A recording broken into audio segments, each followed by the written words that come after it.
OET reading part B. First question है, what does this manual tell us about local anaesthetic agents. ठीक है, ये reference दे रहा है हमें लोकल एनेस्थेटिक एजेंट्स के बारे में कि हमें किसके बारे में टेक्स्ट में फाइंड आउट करना है। ठीक है, तो इसने हिंट हमें दे दिया है रेफरेंस कि लोकल एनेस्थेटिक एजेंट्स के बारे में हमने ढूंढना है। ऑप्शंस हम देख लेते हैं। For both epithermal and central nerve block. Epithermal and central nerve block की बात कर रहा है, दोनों की बात कर रहे हैं। ठीक है, ये बात कर रहे हैं एनेस्थेटिक एजेंट्स। ठीक है, और उसके बाद सेकेंड ऑप्शन में कह रहा है कि anaesthetic agents work by dispersing across the myelin sheath और न्यूरॉन मेम्ब्रेन। सी में कह रहा है anaesthetic agents are used by anaesthetist and other experienced medical practitioners. Text में एक बार देख लेते हैं क्या इन्फॉर्मेशन हमें दी है लोकल एनेस्थेटिक एजेंट्स के बारे में। टेक्स्ट का नेम यही है same, local anaesthetic agents are used by anaesthetist and other experienced practitioner for both peripheral and central nerve blocks, example being femoral nerve block and spinal। both की बात हुई थी लेकिन एपिथर्मल एंड सेंट्रल नर्व ब्लॉक की हुई थी। ठीक है, ऑप्शन ए की अगर हम बात करें तो यहाँ पे both epithermal and central nerve block की बात हुई है। यहाँ पे किसकी बात हुई है? बोथ एपिथर्मल और यहाँ पे पेरिफेरल। यहाँ पे सेंट्रल नर्व ब्लॉक सेम है।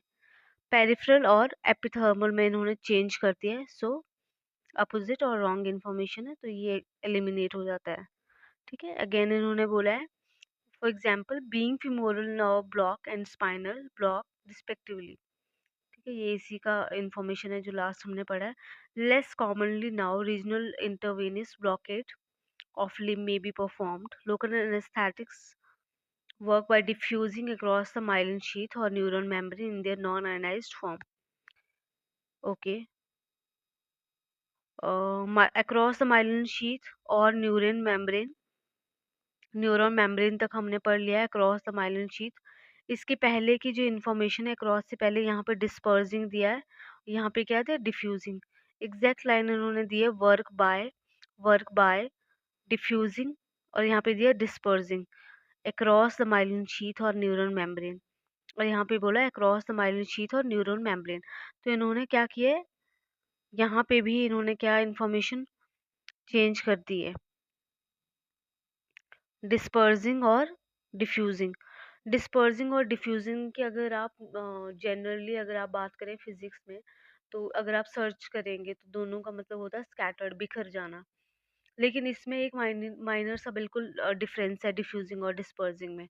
डिफ्यूजिंग वर्ड जहाँ पे भी यूज होता है जब भी वो चीज़ फैलती है, जब भी स्कैटर्ड होती है, बिखरती है कोई भी चीज़। इन्होंने किसके बारे में बात करी? लोकल एनेस्थेटिक आयंस के बारे में बात करी। जनरली अगर डिफ्यूज कोई भी चीज़ होती है जहाँ पे डिफ्यूजन वर्ड यूज होता है, तो वहाँ पे हम उसको नेकेड ऐसे देख नहीं सकते कि वो डिफ्यूज हो रही है। गैस की बात करें या फिर किसी भी केमिकल की बात करें, जहाँ पे डिस्पर्स वर्ड यूज होता है, डिस्पर्स वर्ड जब अप्लाई होता है, इसका मतलब होता है जब भी ये प्रोसेस हो रही होती है, कोई चीज़ स्कैटर्ड होती है, फैलती है, बिखरती है, तो वो हम लाइव देख सकते हैं। ये विजिबल होती है, डिफ्यूजिंग विजिबल नहीं होती है। तो ये हल्का सा डिफरेंस है जो फिजिक्स में होता है। जैसे लाइव कोई भी चीज़ टूटती है, कांच टूटता है, वो जब बिखरता है डिफरेंट डायरेक्शंस में, उसको डिस्पर्स बोलते हैं। गैस की अगर हम बात करें, जब दो गैस आपस में मिल रही हैं, तो हमें दिख रही है, मान लो कि दो गैसेस हम खुद देख रहे हैं कि मिल रही है, बट उनके बीच में कैसे डिफ्यूजन हो रही है, किस तरीके से केमिकल रिएक्ट हो रहा है आपस में, वो हमें इतना नहीं दिखेगा वो।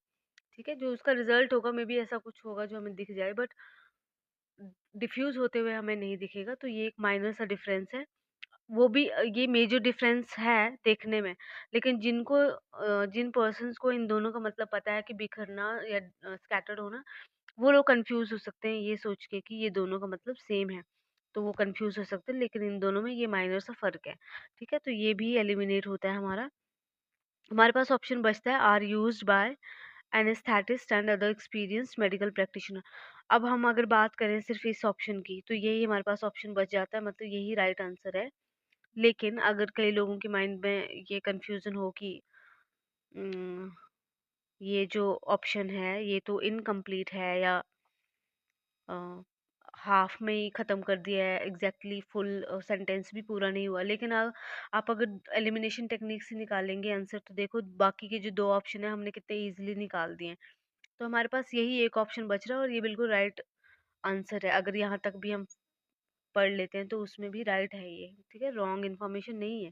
इनकम्प्लीट सेंटेंस है, बट अगर हम सिर्फ इसको ही पढ़ें तो भी ऐसा कुछ इनकम्प्लीट ऐसा नहीं है जो हमें समझ में नहीं आ रहा है। ठीक है, बस यहाँ सेंटेंस प्रॉपर फुल स्टॉप के साथ स्टॉप नहीं हुआ है, ये एक चीज़ है। ठीक है, बाकी देखो इसको पढ़ के देख ले। Local anaesthetic agents are used by, कौन यूज करता है? एनेस्थेटिस्ट यूज करते हैं, और अदर एक्सपीरियंस प्रैक्टिशनर, कोई भी जिनको नॉलेज है, जो टेक्नीशियंस हो गए या सीनियर नर्सेज होगी, सीनियर डॉक्टर्स हो गए, ठीक है, वो लोग यूज करते हैं जिनको नॉलेज है इन चीज़ों की। तो एग्जैक्टली यही दिया हुआ है। ठीक है, तो हम एलिमिनेशन टेक्निक से इस तरीके से हम जो है आंसर्स निकालते हैं। ठीक है, नेक्स्ट क्वेश्चन है हमारे पास, क्वेश्चन नंबर 2, जिसमें दिया गया है the guidelines require those administering flumazenil. ठीक है, ये गाइडलाइंस उन लोगों के लिए है जो एडमिनिस्टर करने वाले हैं फ्लूमाजेनिल। फ्लूमाजेनिल अगर हम बात करें तो ये हमारा जो बेंजोडाइजापाइन्स होते हैं, इसके लिए रिवर्सल मान लो आप, जैसे सिडेशन के लिए सिडेटिव नारकोटिक्स होते हैं हमारे, उनके लिए नलेक्सोन होता है रिवर्सल। अगर वो ज़्यादा हो जाए, पेशेंट अनकॉन्शियस हो गया या अरेस्ट हो गया या कुछ भी उसकी वजह से, तो या ज़्यादा हो गया, कुछ रिस्पॉन्सिव अनरिस्पॉन्सिव हो गया, रिस्पॉन्स में कुछ इशू आ रहा है, अल्टर्ड हो गया है, तो ऐसे सिनेरियो में रिवर्सल देने के लिए हम फ्लूमाजेनिल का यूज़ करते हैं बेंजोडाइजापाइन की केसेस में। ठीक है, तो ये गाइडलाइंस क्या बोल रही है फ्लूमाजेनिल के बारे में, उसके बारे में हम पढ़ लेते हैं। और ये उनकी उन पे अप्लाई होते हैं जो इन फ्लोमाजेनिल को एडमिनिस्टर करने वाले होते हैं। अब फ्लोमाजेनिल को एडमिनिस्टर करने के लिए ऑब्वियसली वहाँ पे या तो टेक्नीशियन होगा या एनेस्थेटिस्ट होगा। ठीक है, वो ओटी में यूज़ हो रहा है या फिर कहीं पे भी यूज़ हो रहा है, तो वहाँ पे ये लोग जो स्पेशलाइज्ड होते हैं पर्सन, वही उन्हीं के बारे में बात हो रही है। तो एक बार टेक्स्ट पढ़ लेते हैं क्या कह रहा है, पहले ऑप्शन देख लेते हैं एक बारी। फ्लोमाजेनिल टू रिमेंबर दैट, अब ये रिमेंबर की बात किसके लिए कर रहा है, कि किसको याद रखना है ये चीज़ जब आप फ्लूमाजेनिल एडमिनिस्टर कर रहे हैं, जो भी पर्सन दे रहा है, ठीक है, वो मेडिसिन फ्लूमाजेनिल, उसको ये याद रखना है कि ये शॉर्ट टर्म लाइफ है, कि फ्लूमाजेनिल का जो असर है वो थोड़ी देर के लिए ही रहेगा, ये लॉन्ग टर्म के लिए नहीं है, तो ये याद रखना है। दूसरा, should continuously monitor patient for occurring sedation, continuously patient को सिडेशन के लिए मॉनिटर करना है। ठीक है, थर्ड है should be prepare to give additional dose. तो ये तीन ऑप्शंस हैं, एक बार आप स्क्रीनशॉट ले लो, ठीक है, या फिर इसको पढ़ लो, उसके बाद हम डिस्कस करते हैं और आप अपना आंसर फाइंड आउट करके रख लो।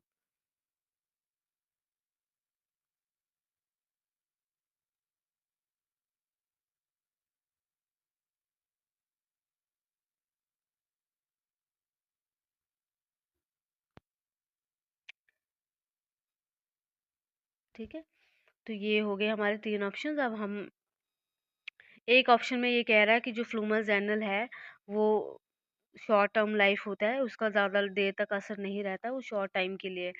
दूसरे ऑप्शन में ये कह रहा है कि जो पेशेंट है उनको मॉनिटर करना है जब वो सिडेशन में होते हैं, कामनेस में है कि नहीं है वो, या फिर जैसे थोड़ा सा हम लोग सिडेटिव रखते हैं कि पेशेंट को थोड़ा पेन वेन ना फील हो, ठीक है, सिडेशन मोड में रखते हैं, तो वो चेक करते रहना है कि पेशेंट को ड्यूरिंग प्रोसीजर या कुछ भी वो सिडेट है या नहीं है, उसके लिए कंटिन्यू हमने वॉच करना है। थर्ड में वो कह रहा है एडिशनल डोज देने के लिए प्रिपेयर रहना चाहिए।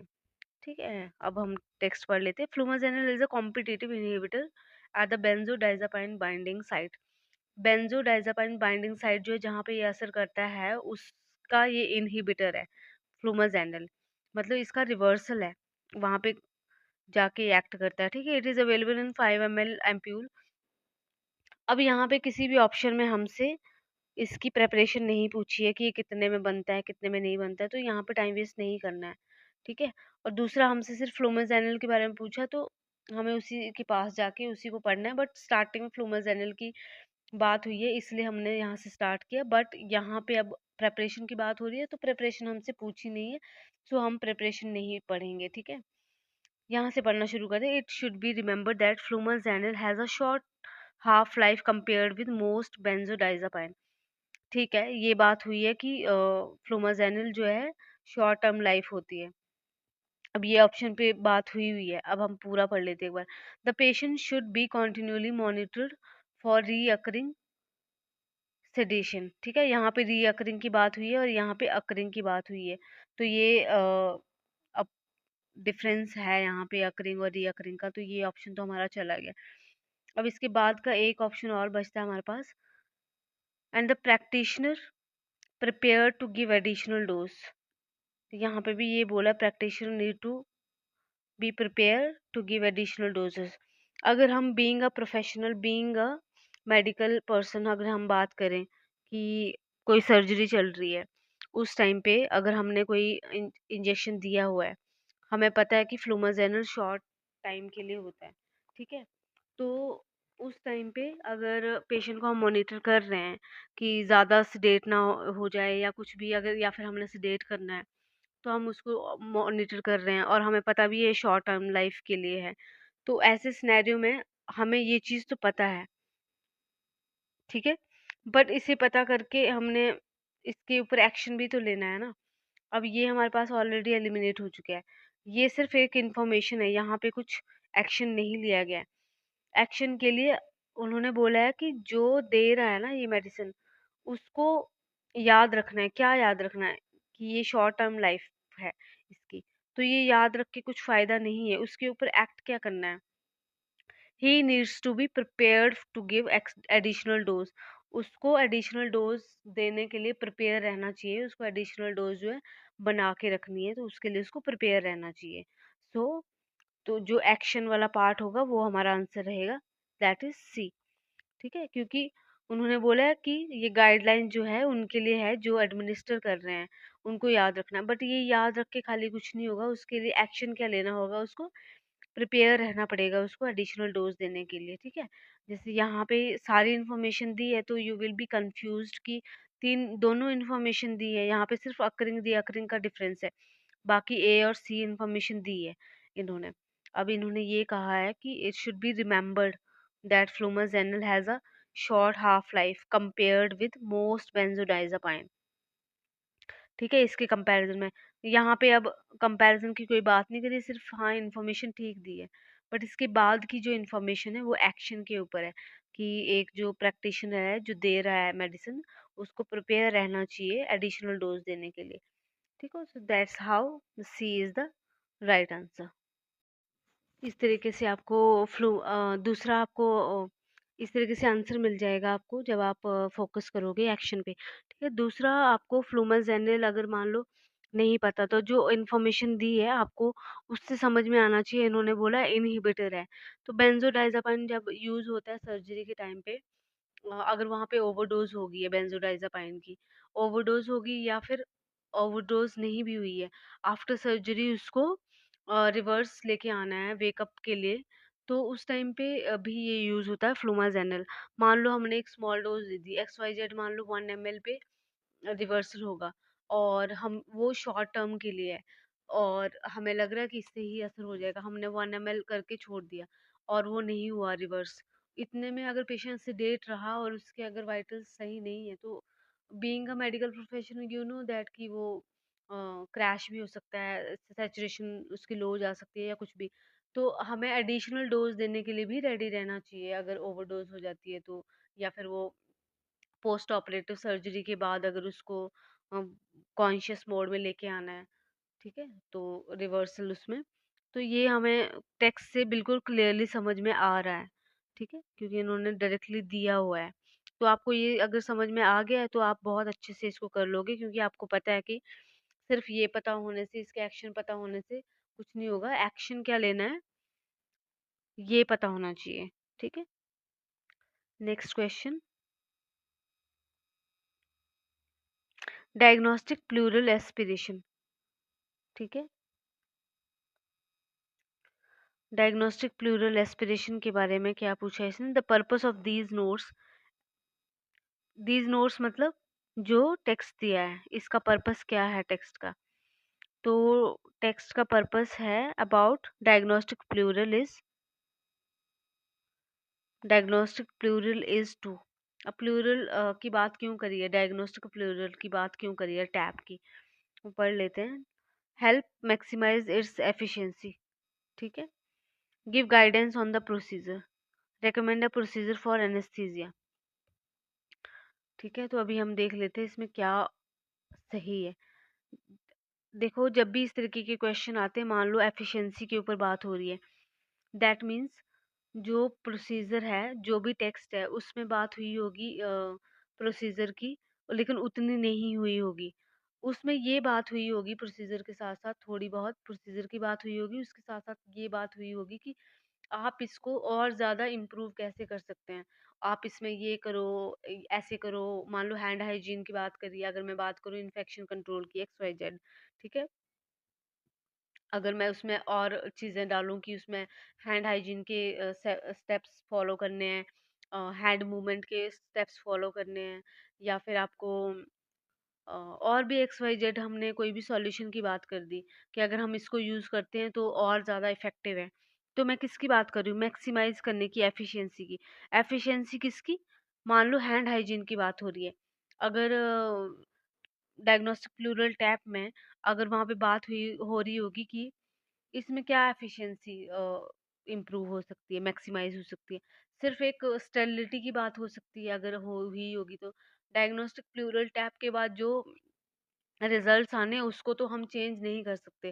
सिर्फ एक ये है कि हम जब भी निडल प्रिक कर रहे हैं, उस टाइम पे अगर से हमारा एरिया जो है क्लीन नहीं है, तो इन्फेक्शन के चांसेस होंगे, तो उसको हम मैक्सिमाइज कर सकते हैं bye cleaning with proper technique, using sterile technique. तो ये हो गया है मैक्सिमाइज। इस तरीके की कुछ अगर इन्फॉर्मेशन दी है तो आपको समझ जाना चाहिए कि आपका आंसर क्या आएगा। अगर यहाँ पे इन्होंने बोला है, जैसे बी में बोला है गिव गाइडेंस, अभी मैंने टेक्स्ट नहीं पढ़ा है, बट टेक्स्ट पढ़े बिना मैं आपको एक आइडिया दे रही हूँ, इस तरीके के क्वेश्चन आते हैं। Give guidance on the procedure, ठीक है। अब जब इस तरीके की क्वेश्चन, प्रोसीजर की बात हो रही होगी, स्टेप्स की बात हो रही होगी, वेज की बात हो रही होगी, ठीक है। तो ऐसे वर्ड्स में, वेज में, स्टेप्स में आपको स्टेप वाइज प्रोसीजर बताया होगा। आपको हैंड हाइजीन करना है, या तो आपको पेशेंट को एक्सप्लेन करना है, कुछ भी इंफॉर्मेशन दी हो सकती है। अगर हम बीइंग अ मेडिकल प्रोफेशनल हम इमेजिन करें तो कैसा होता है, पेशेंट को एक्सप्लेन करते हैं क्या होने वाला है, उसके बाद वो एग्री करता है, कंसर्न लिए जाते हैं, इक्विपमेंट्स प्रिपेयर किए जाते हैं, हैंड वॉशिंग होता है, सर्जिकल हैंड वॉशिंग या मेडिकल हैंड वॉशिंग होता है, उसके बाद स्टेराइल कोई चीज़ खुलती है, ड्रेसिंग सेट खुलते हैं, एक्स वाई जेड कोई भी प्रोसीजर, वो स्टेप बाय स्टेप मैं बता रही हूँ। क्लीन होता है एरिया, फिर उसके बाद आप टेक्निक यूज़ करते हो, ये प्रोसीजर पे ये इक्विपमेंट्स यूज़ हो रहे हैं। ए टू जेड अब वन बाय वन बता रहे हो, that is methods, procedure, steps by step, ठीक है। आप मेथड की बात करें तो कि अब प्लूरल टैप की बात हो रही है, यहाँ पे कब कितने ml की सिरिंज ली, यहाँ पे दिख रहा है मुझे थोड़ा थोड़ा कि एस्पिरेट की बात हो रही है, तो कितने ml की सिरिंज ले रहे हो आप, पिटाडिन से क्लीन कर रहे हो या बैक्टोरब से क्लीन कर रहे हो, कौन सा सॉल्यूशन प्रेप से कर रहे हो क्लीन आप, फिर आप उसके पास कौन सी नीडल ले रहे हो, कौन सी सिरिंज ले रहे हो, आप कितना निकाल रहे हो फ्लूइड, कौन सी सैंपल भेज रहे हो, एक्स वाई जेड। अगर इस तरीके की कोई बात हो रही है, गाइडेंस दी जा रही है प्रोसीजर के लिए, आप कैसे ड्रेसिंग करनी है आपने, वो हो गया गाइडेंस प्रोसीजर के बारे में आपको बताया गया हो अगर तो। रेकमेंड प्रोसीजर फॉर एनेस्थीसिया, कोई प्रोसी एनेस्थीसिया के लिए कौन सा प्रोसीजर फॉलो होगा, ऐसा कुछ बात हुई होगी तो ये आंसर आएगा। मतलब आपको ways, maximise its efficiency, methods, procedure, technique, technique और ये मेथड सेम चीज होगी। वेज आपको तरीके, ये सारे दो तीन जो वर्ड्स हैं ये डिफरेंट डिफरेंट जगह पे यूज होते हैं, तो आपको समझ जाना चाहिए वहां पे स्टेप बाय स्टेप चीज होगी, ठीक है। अनटिल और अनलेस वहाँ पे बाद में कंट्रास्ट वर्ड के बाद कुछ चेंज ना कर दिया हो। अगर चेंज ना किया और सिर्फ उसी के बारे में बात हो रही है, एक दो चीज़ें कुछ और बोल के, और उसके बाद सिर्फ ये मेथड्स यूज हो रहे हैं, ऐसा होता है वैसे होता है, तो आपका आंसर वहीं से आएगा। अगर हम इस टेक्स्ट की बात करें, डायग्नोस्टिक प्लूरल एस्पिरेशन की, आप इसको एक बार पढ़ो और आप सोचो क्या आंसर हो सकता है।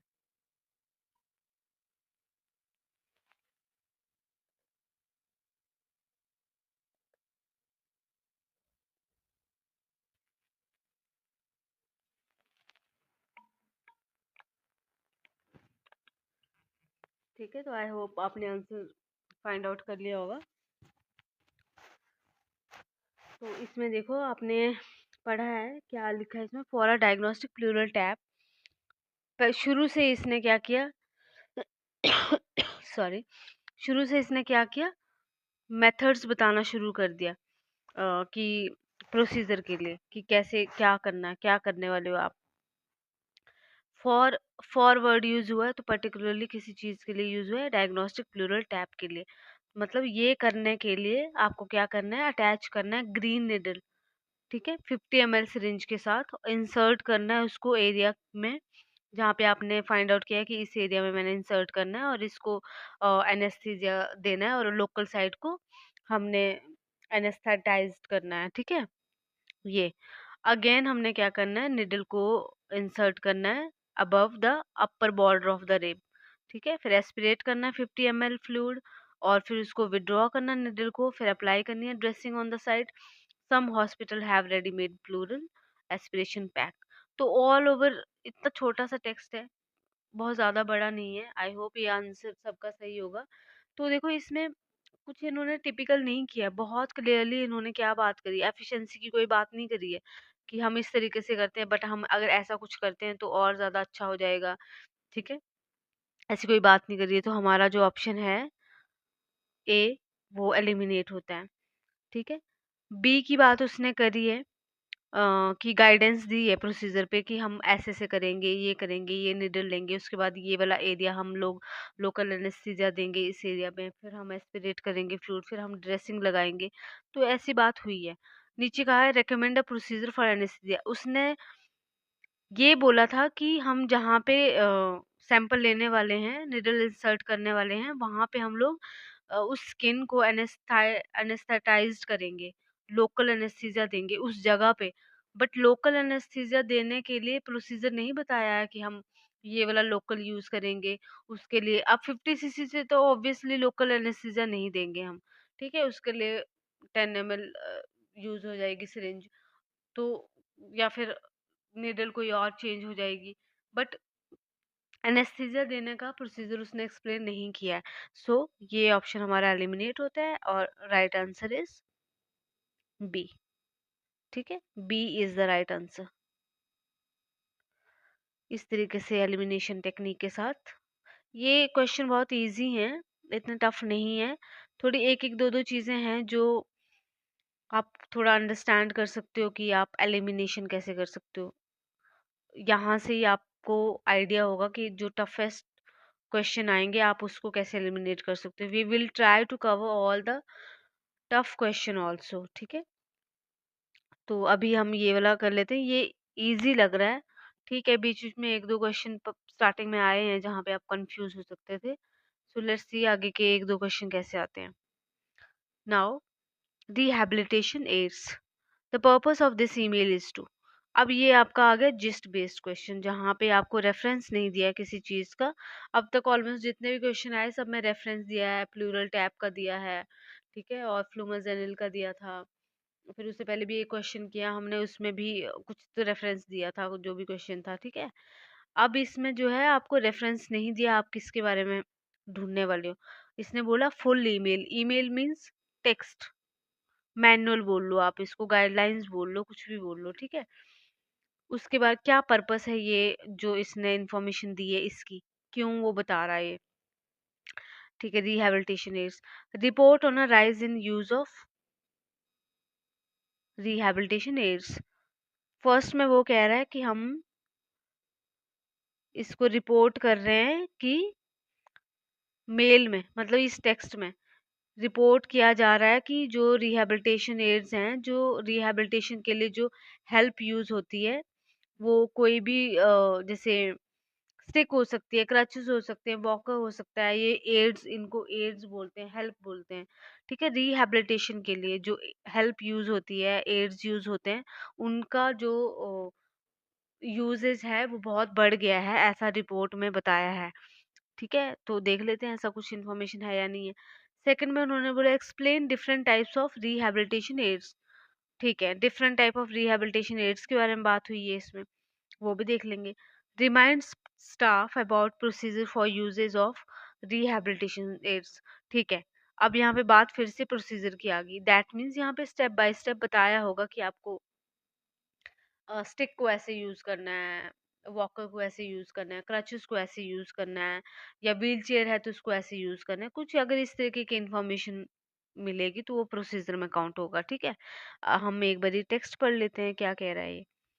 Active rehabilitation most frequently involve activity, ठीक है। जो एक्टिव रिहैबिलिटेशन होते हैं वो मोस्टली क्या है, इन्वॉल्व करते हैं activity which may be perform with और विदाउट एड्स। अब वो जो एक्टिविटी होंगी एक्टिव रिहैबिलिटेशन में, वो जरूरी नहीं है कि आप क्रचेस या फिर स्टिक्स के साथ परफॉर्म, स्टिक्स होल्ड करके या उनकी हेल्प से आप परफॉर्म करोगे, but without them also it can be perform, ठीक है। तो उन्होंने बोला without aids to facilitate movement, movements को इम्प्रूव करने के लिए, जैसे सर्जरी के बाद रिहैबिलिटेशन प्रोग्राम्स होते हैं, या पर्सन किसी का एक्सीडेंट हो गया, या कोई लिम्ब फ्रैक्चर है या लिम्ब एम्पुटेटेड है, कुछ इस तरीके की जो चीजें होती हैं, इसके बाद जो पेशेंट को थोड़ा सा रिहैबिलिटेटिव ट्रेनिंग्स की ज़रूरत होती है या एड्स की ज़रूरत होती है, उसके लिए ये बात की गई है कि विदाउट एड्स या फिर विद एड्स आपको जो है फैसिलिटेट करवाते हैं मूवमेंट, ये एक्टिव रिहैबिलिटेशन में। Today there are many type of aids that facilitate patient mobility and make the work of staff easier.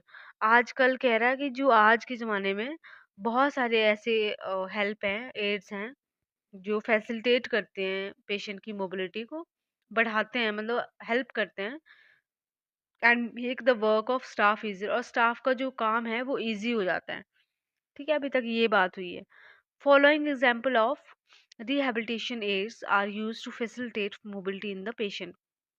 नीचे कुछ एग्जाम्पल दिए गए हैं जो रिहैबिलिटेशन एड्स के हैं, जिनको यूज किया जाता है पेशेंट की मोबिलिटी को इम्प्रूव करने के लिए, एनहेंस करने के लिए, ओके। तो यहाँ पे ये सारे एग्जांपल्स दिए हैं। वॉकर, वॉकर के अंदर क्या आता है, क्रचेस के अंदर क्या होता है, कौन कौन से होते हैं, व्हील चेयर कौन कौन सी होती है, फिर वर्टिकलाइजेशन टेबल क्या होते हैं, सूटेबल फॉर फिटनेस एक्सरसाइजेस के लिए अगर किसी को यूज करना है, एक्सरसाइज बाइक होगी, रिहैबिलिटेशन पैडल हो गए, या फिर exercises to strengthen the lower limbs and similar X Y Z.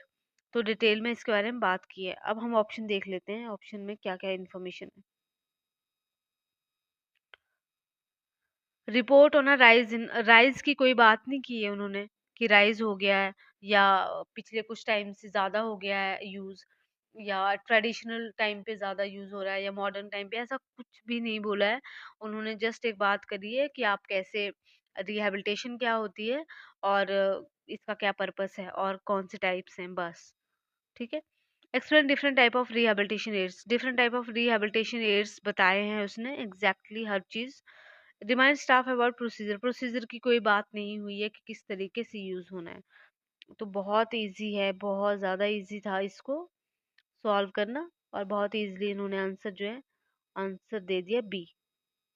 क्योंकि बाकी देखो, ये डिफरेंट टाइप्स के बारे में पूछा है तो डिफरेंट टाइप्स दिए हैं। अब ये बहुत इजीली एलिमिनेट हो गया तो आंसर हमारा इजीली बी आ गया। राइज की कोई बात नहीं करी है, प्रोसीजर की कोई बात नहीं करी है। That's how the elimination technique works. Next question is breathing exercises. The notice is giving information about, again the जिस टाइप क्वेश्चन, यहाँ पे रेफरेंस नहीं दिया गया है, सिर्फ आपको नोटिस पढ़ना है। Notice could be, you know, named as manual, as I have already told you guys. Notice could be named as manual, email, guidelines. It can be named as like this, ठीक है। So the first option is ways of checking that breathing exercises has been done correctly. So first option में ये कह रहे हैं कि जो breathing exercises के जो तरीके हैं उनको चेक किया जा रहा है इस टेक्स्ट में कि वो सही तरीके से की जा रही है या नहीं की जा रही है। ओके, सो बी में कह रहा है how breathing exercises are performed and recommended.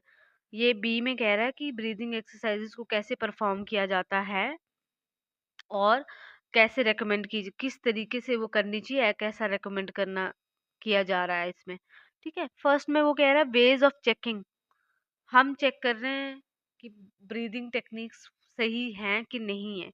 B में कह रहा है how breathing exercises are performed, breathing exercises को कैसे करना चाहिए और उसको कैसे रेकमेंड किया जाता है। सी में कह रहा है which staff should perform breathing ex. Okay, so see वैसे एलिमिनेट हो गया क्योंकि गेसिंग टेक्निक से और थोड़ा बैकग्राउंड नॉलेज अगेन। विच स्टाफ, स्टाफ की बात क्यों होगी यहाँ पे? यहाँ पे हम लोग जो भी सॉल्व करेंगे और वो पेशेंट के रिगार्डिंग ही होगा ब्रीदिंग एक्सरसाइजेस की अगर हम बात करें। या अगर कोई और नोटिस होता, कोई और पैराग्राफ होता तो हम आइडिया लगा सकते थे कि मे बी स्टाफ की बात की हो सकती है इसमें। लेकिन यहाँ पे बहुत क्लियरली दिख रहा है कि ब्रीदिंग एक्सरसाइजेस की बात हो रही है, that is basically related to the patient's activity. Surgery के बाद हो गया, सर्जरी से पहले हो गया, या फिर नॉर्मली किसी को चेस्ट कंजेशन है या ब्रीदिंग प्रॉब्लम्स है या लो ट्रैक इन्फेक्शन है, ठीक है, लो रेस्पिरेटरी ट्रैक इन्फेक्शन है या यूआरटीआई है, तो ऐसी सिचुएशन में ब्रीदिंग डिफिकल्टीज है तो यही एक्सरसाइज परफॉर्म होती है नॉर्मली। तो पेश स्टाफ का इसमें कोई लेना देना नहीं है, तो इसको आप पहले ही एलिमिनेट कर दो, ठीक है। तो ऑप्शन अपने पास दो बचते हैं, एक जहाँ पे हम चेक कर रहे हैं, एक जहाँ पे कैसे करनी है और कैसे रेकमेंड की जाती है ये, ठीक है। सो breathing exercises can be performed separately or they can be part of fitness। Breathing exercises या तो अकेले सिर्फ ब्रीदिंग एक्सरसाइजेस कर सकते हैं कि जिनको ब्रीदिंग पैटर्न इम्प्रूव करना है या ब्रीदिंग डिफिकल्टीज है, जिनको लंग्स का इशू है कोई, ठीक है, और लंग्स में इन्फेक्शन है, या तो फिर फिटनेस के तौर पे उसको किया जा सकता है ऑक्सीजनेशन इम्प्रूव करने के लिए, स्पेशल टारगेटेड एक्सरसाइजेस, या फिर स्पेशली कोई एक्सरसाइज को टारगेट किया गया है कि हाँ ये वाली एक्सरसाइज करनी है just to improve the capacity, lung capacity, ठीक है। ब्रीदिंग एक्सरसाइजेस, जिमनास्टिक्स, कुछ भी हो सकता है, have preventive and therapeutic importance. जो ब्रीदिंग एक्सरसाइजेस होती है ना, उनकी एक इम्पोर्टेंस है थेराप्यूटिक ट्रीटमेंट में भी और प्रिवेंशन, कोई भी बीमारी को प्रिवेंट करने के लिए पहले से ही prevention is better than cure वाला फंडा है यहाँ पे। तो ये प्रिवेंटिव भी है, थेराप्यूटिक इम्पोर्टेंस भी। अगर कोई बीमारी हो गई है तो उसको क्योर करने के लिए भी हम लोग क्या करते हैं, breathing exercises. These are included if it is necessary to increase lung ventilation. हाँ, अगर लंग वेंटिलेशन को इम्प्रूव करना है, एक्सपेक्टोरेशन ऑफ सिक्रीशन, अगर किसी को कोल्ड है, कफ है, सिक्रीशंस वो बाहर नहीं निकाल पा रहा है, तो इस सिनेरियो में भी क्या होता है, आप ब्रीदिंग एक्सरसाइजेस कराओगे, स्टीम वगैरह दोगे, वो एक सेकंड पार्ट है, वो इसमें मेंशन नहीं है, वो जस्ट ऐसे बोल रही हूँ। बट ब्रीदिंग का इसमें एक पार्ट रहता है कि अगर आप को लंग वेंटिलेशन इंप्रूव करना है या फिर कोई सिक्रीशंस आप नहीं एक्सपेक्टोरेट कर पा रहे हो, तो आप इसके लिए कर सकते हो। Exercise should be according to the current medical condition of the patient. Patient का करंट सिनेरियो क्या है, हेल्थ कंडीशन क्या है, उसके अकॉर्डिंग जो है एक्सरसाइज होनी चाहिए। The usual recommendation is 20 times, ठीक है, at least for 5 times a day. दिन में 4 से, अगर आपने रेकमेंड करी है तो फिर रिकमेंडेशन ऐसी होती है कि दिन में 4 से 5 बारी करना है और 15 से 20 बारी के लिए करना है, और यहाँ पे 20 बारी लिखा है, ठीक है, 20 टाइम के लिए करना है दिन में 4 से 5 बार। तो अगर हमने सी ऑलरेडी एलिमिनेट कर दिया है, ऑप्शन हमारे पास बचता है ए और बी। अब यहाँ पे कहीं भी हमने ये नहीं देखा कि उन्होंने ये बोला हो कि किस तरीके से चेक करना है कि वो ब्रीदिंग टेक्निक सही है या नहीं है, ठीक है। बी की बात हुई है how breathing exercises are performed, and how की बात यहाँ से आ रही है कि ये, ठीक है, बाकी सारी इन्फॉर्मेशन उन्होंने ये दी है कि किस किस को करनी चाहिए, क्या क्या बेनिफिट्स है इसके। अब यहाँ पे इन्होंने बोला how breathing exercise are performed and recommended. पहले तो इसने बोला कि एक्सरसाइजेज जो है करंट मेडिकल कंडीशन के अकॉर्डिंग होनी चाहिए। दूसरा इसने बोला रिकमेंडेशन में कि 20 times at least 4 to 5 times a day. Again हमारा आंसर क्या आता है, बी, एलिमिनेशन टेक्निक, ठीक है। ये पहले ही एलिमिनेट हो गया, कोई तरीके नहीं बताए हैं ये देखने के लिए कि एक्सरसाइज कोई सही कर रहा है ब्रीदिंग वाली या नहीं कर रहा है। तो again elimination technique. Last question, fitness exercise, ठीक है, okay. So which health care professional should lead fitness exercise. कौन से हेल्थ प्रोफेशनल को फिटनेस एक्सरसाइजेस के लिए आगे आना चाहिए, किसको लीड करना चाहिए, किसको करवानी चाहिए फिटनेस एक्सरसाइजेस। बेसिकली क्वेश्चन ये है। ऑप्शन है इधर फिजियोथेरेपिस्ट और नर्स, नीदर फिजियोथेरेपिस्ट और नॉर नर्स, बोथ फिजियोथेरेपिस्ट और नर्स। ए में कह रहा है या तो फिजियोथेरेपिस्ट या तो nurse, neither physiotherapist nor nurse, ना तो फिजियोथेरेपिस्ट और ना तो नर्स, और बोथ फिजियोथेरेपिस्ट और नर्स। एक में कह रहा है दोनों, एक में कह रहा है दोनों में से कोई नहीं, एक में कह रहा है या तो एक या तो दूसरा। अभी देख लेते क्या बोल रहे हैं टेक्स्ट अपना। Fitness exercise is one of the most simplest form of physical activity for recumbent and walking patients. It is performed in line with the medical condition of the patient. ठीक है, यहाँ पे जनरल बात हुई है, हमारे option में से किसी कोई बात नहीं हुई है। यहाँ से पढ़ लेते हैं।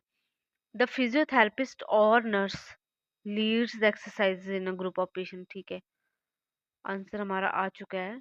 Of patient with the same movement limitation, lying down, sitting up or standing, the exercise is performed well ventilation room। ठीक है, उसने नहीं पूछा कि कहाँ पे एक्सरसाइज करनी है, उसने ये पूछा किसने करवानी चाहिए, कौन करवाएगा। तो आंसर हमारा आ चुका है ए। उसने ये नहीं बोला कि ना तो फिजियोथेरेपिस्ट कराएगी ना नर्स कराएगी। ठीक है, वॉट एवर। और ना तो सी में उसने ये बोला है बोथ फिजियोथेरेपिस्ट एंड नर्स, दोनों की बात नहीं करी है उसने। उसने बोला द फिजियोथेरेपिस्ट और की बात करी है, तो इधर भी वही मतलब है, और भी दिया हुआ है, तो मतलब दोनों में से कोई एक कराएगा। ठीक है, that's how the elimination techniques works and answer is a. ठीक है, तो हमारे जितने भी क्वेश्चन हमने किए हैं बहुत ज़्यादा टफ नहीं थे, बट एलिमिनेशन टेक्निक वर्क कर रही थी सब जगह पे, तो आंसर इजीली आ गए हमारे। ठीक है, तो आपके जितने भी क्वेश्चन के आंसर सही होंगे प्लीज़ आप कमेंट में नीचे टाइप करके मुझे बताना आपके कितने क्वेश्चन सही हैं। और अगर आपको कुछ different type of video like part C का कोई स्पेसिफिक वॉल्यूम आप मेंशन कर सकते हो, तो मैं उसकी वीडियो ज़रूर बनाऊंगी। और टेक्निक्स पे या आपको जिस तरीके की भी कोई हेल्प चाहिए है, आप प्लीज़ मुझे कमेंट में मेंशन कर दें। आप please do subscribe my channel for future videos so that मुझे एनकरेजमेंट मिले एंड मैं और वीडियोस बनाऊं इसके ऊपर, ओईटी के ऊपर। ठीक है, so thank you so much for watching my video.